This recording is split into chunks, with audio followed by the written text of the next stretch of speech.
Hey, what's up, North? It's Pastor Lance. I hope you're doing well. We are in week 7 of reading through the Bible in a year. I hope you're joining along, and I hope you're enjoying it as much as I am. This week's reading had a lot in it. It had kind of the organization of the camp. It had the Nazirite vow and purity laws and confessing sin and a little bit of everything. But what I want to talk about is Numbers chapter 13 and 14. And if you've grown up in and around the church, the Christian faith, this is a story that you've probably heard 100 times. But I hope that it would bring some fresh perspective to you today. Chapter 13, God tells Moses to send spies into the promised land. And so Moses obeys, and he sends out 12 spies, and they're there for 40 days. And they come back, and when they come back, 10 of the 12 spies have bad reports. They say the land is a stronghold. We'll never take it.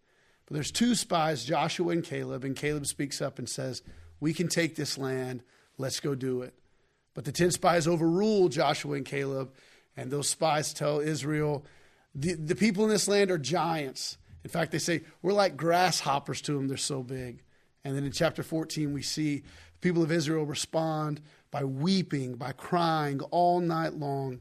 And their sorrow begins to turn to bitterness. Then it turns into anger. And they begin to question what God is doing. Why'd you bring us out into this wilderness? Why'd you carry us out of Egypt? We had it better in Egypt. We should go back. In fact, they say we should appoint another leader, and that leader can take us back to Egypt.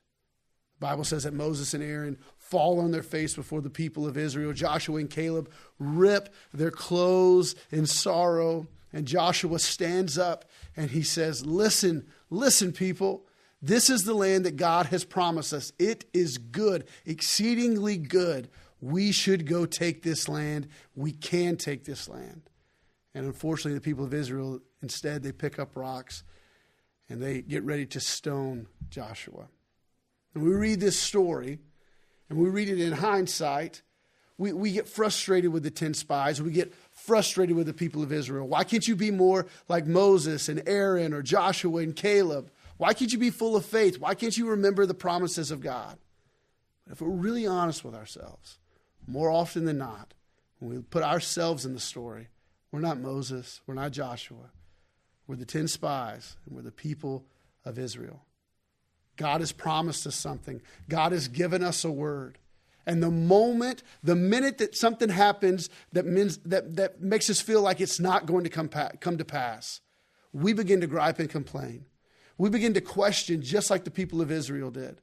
We lose sight of the promise and we put our eyes on the problem. Today, I hope that you will be encouraged.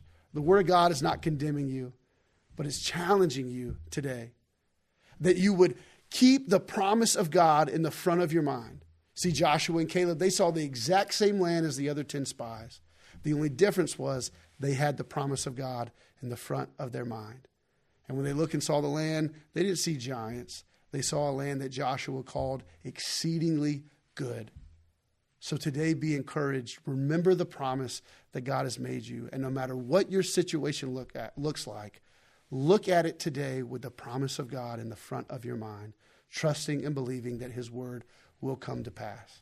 North, I love you. I hope you're staying engaged with the word. Listen, if you're behind, that's okay. I got a little behind too and had to play catch up. Don't give in to shame. Don't listen to the voice that says you're too far behind. You shouldn't read the word. You'll never catch up. Jump in right where we are and let's see how God transforms us as a church as we read His word together. We'd love for you to join us as we read through the entire Bible in 2026. To get started, visit mountparannorth.com/Bible, where you'll find the full reading plan and other resources. Or click the link in the description.